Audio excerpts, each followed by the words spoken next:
often do you believe you're not able to do something? How does it work that at times you're so close to making a decision or taking action, but then are too scared to take this last final step, to cross the barrier, to go out of our comfort zone? And then the chance just passes by and it's too late. The fear of unknown is exactly what stops us and makes us hesitate. It makes our brain freeze and our hands shake. There's always this uncertainty, this little feeling in our stomach when we don't know what to expect because we've never done something before, which we choose to name anxiety. It can intensify how threatening a situation feels. Worrying does not reduce it. Instead, it sets us up to feel even more uneasy. Do you want to know a secret? I am a very anxious person. Yes, that is correct. I am dealing with anxiety. I'm also giving speeches to huge audiences at conferences and, of course, talking to you today. And the purpose of this talk is to tell you, convince you that your fear is not the end of the world. You can feel anxious and still be successful. I've always admired people who would walk on the stage and tell others about how they overcame their illness or fears. So inspiring and truly empowering. Well, unfortunately, and to my great disappointment, I cannot provide you with that today, since my anxiety is still here with me. But what I can do is to tell you a little bit more about it and how I deal with it. Who knows, perhaps it will be more interesting this way.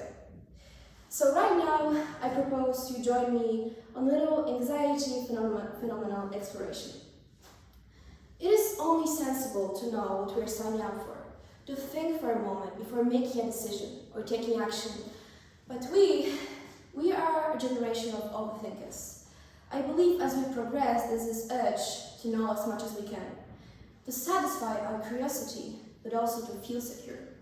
When something even slightly inconvenient happens, we are going over it and over it in our heads, trying to predict every possible outcome.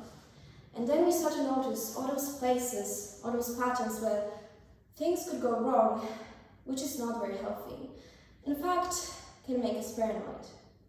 Many would argue that anxiety is a civilization disease, which young people, especially our generation, are marked by. To some extent, I must agree with it. I believe that social media have negative side effects on our brain, and before proceeding, I would remind you that I am a teenager myself and I use those mass media daily with pure joy. However, as much as none of us would admit it, we all feel a little bit exposed and insecure there. Should I post this? Does this reply feel right? Why didn't they like my story? When we think about it, it's not that surprising that this technology might mess with our heads, as our human brain was not adapted to stare at a little box for hours. Be honest, would you even be familiar with the concept of anxiety if you didn't hear it on social media? That is, however, just an anecdote to be mindful before you scroll yet another reel on Instagram. Coming back to the main idea, we have this tendency to focus too much on things we have zero influence on. We spend our time worrying and thinking about things that cannot be helped, instead of looking at what is in front of us. Remember, you have the power to change a lot, but some things you just must accept. And that is, I found, very hard for human brain. Trust me, I learned the hard way. Since I was little, I was blessed with great imagination, truly remarkable, I must boast. I would imagine whatever I wanted, sometimes even creating my own reality in my head. So much fun, even while being completely alone. However, as I grew older, I found that with great imagination comes great burden. After some time, my thought would exceed imagining only joyful images, and would wander deeper. I specifically started thinking too much about life after death, and what came later. I started questioning every decision I made and every thought I had. At some point, I was so lost in my head that I started having strong panic attacks, which made me unable to fall asleep. Just imagine associating your bed with this painful uneasiness, anxiety that makes your heart beat like crazy. Tired and simply exhausted. That's exactly how I felt. I kept thinking, is this really it? Is this the way to live my life? Surely there had to be a way out. As poets would say, I couldn't possibly let my monsters eat me alive.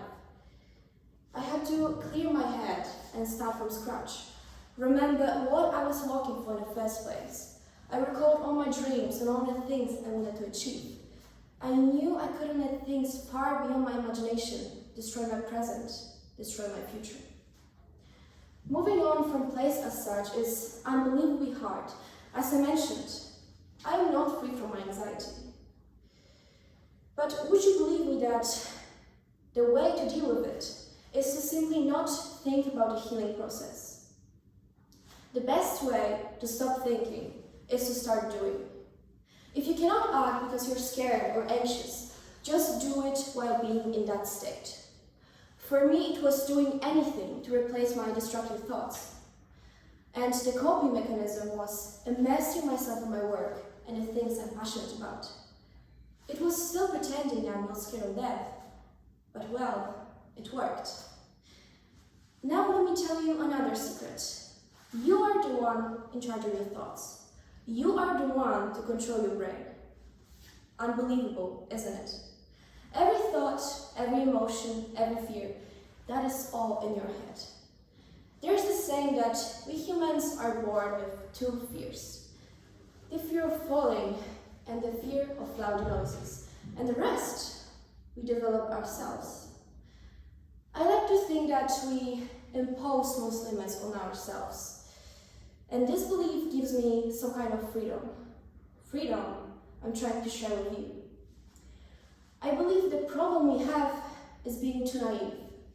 We blindly follow rules and beliefs set by society.